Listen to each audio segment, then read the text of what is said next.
like to read you one chapter out of the book, or a small part of a chapter maybe. And in that chapter, I will be talking about wc. It's a Dutch word, and it means toilet, as my many Dutch friends here know. A toilet was encased in a little room, about 4.5, or about 4 by 3.5 feet. It had 4 walls and a door. Therefore, it was the strongest room in the house. Anyways, chapter 8 is this: the occupation begins. Just before daybreak, on May the 10th, 1940, the spine-chilling wail of sirens woke Sieglinde and me up. We ran out of our bedroom in our 90s and met our parents and Corrie in the hall. What? Quick, everyone, go to the wc. It's the safest place in the house. Papa pushed his confused and terrified children down the stairs. He led Mama to sit on the lid of the toilet with me on her lap.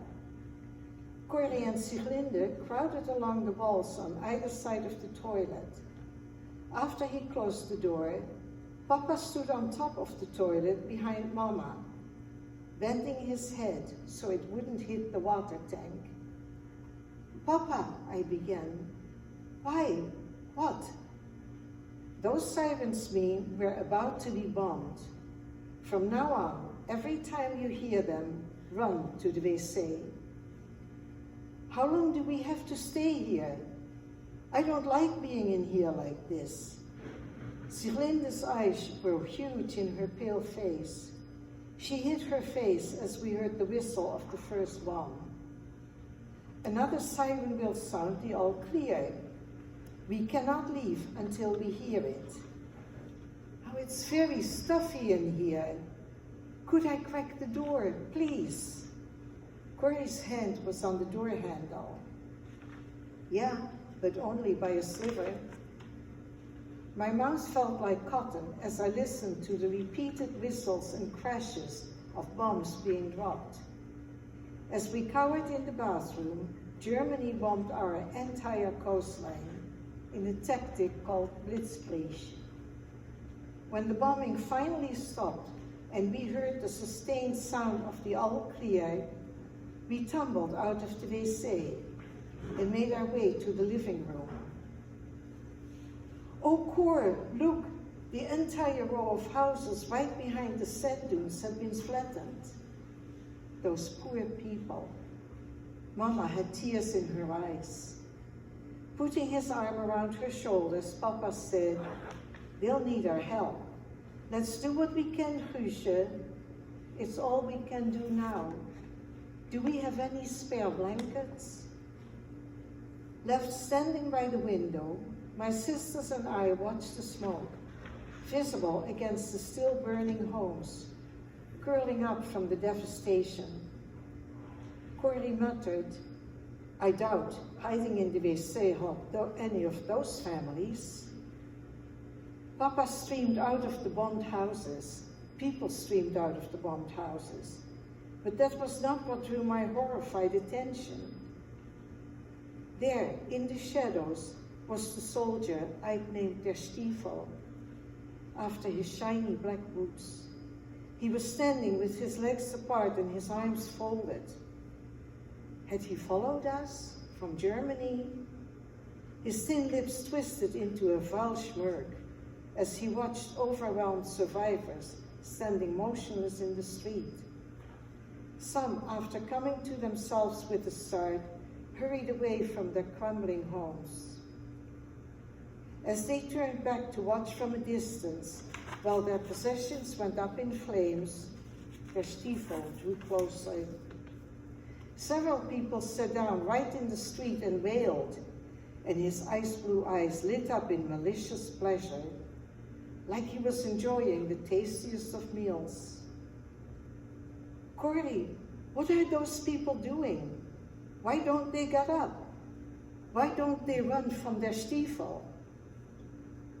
I don't know who you're talking about with this Der Stiefel business. But for the survivors, they're in shock. You probably just don't know what to do. When I turned away from the window, people were everywhere in my house. Some I knew and some I did not. I was relieved that the Stiefel was not among them. Several survivors sat on our floor, just staring out into space. Others were weeping, and many clung to each other. Papa directed the continual influx of people, telling them where to sit and trying to provide what comfort he could. Mama served endless cups of tea. Neither parent had the time to console their frightened children, so we kept out of the way, observing everything with pale faces. Vera, one of Mama's childhood friends from Germany, who had a daughter my age, came in, holding her daughter's hand and carrying her baby boy Johan in his arms. The infant was completely wrapped in a blanket, even his face. Whimpering, Vera held him tightly to her chest. Mama gently put her arm around her friend, carefully exposed Johan's face, gasped, and covered him again. Vera, where's Jan? Is he coming? No, he was out fishing when the bombing started. Our house is fled. I don't know where he is, or if he's alive. She sank into a chair and buried her face in the baby's blanket. Eventually, the other adults came to understand that Johan was dead, but Vera just couldn't let him go. She told Mama that a shell fragment hit him in the head while he was sleeping in his crib. After several days, Vera reluctantly allowed Jan, who joined us a few hours after she did, to take the tiny body away. I wasn't allowed outside, but stood at the front window, watching the refugees in the street entering almost every home. The doors on our street all stood open. For us, people kept on flooding in, and my parents welcomed them all.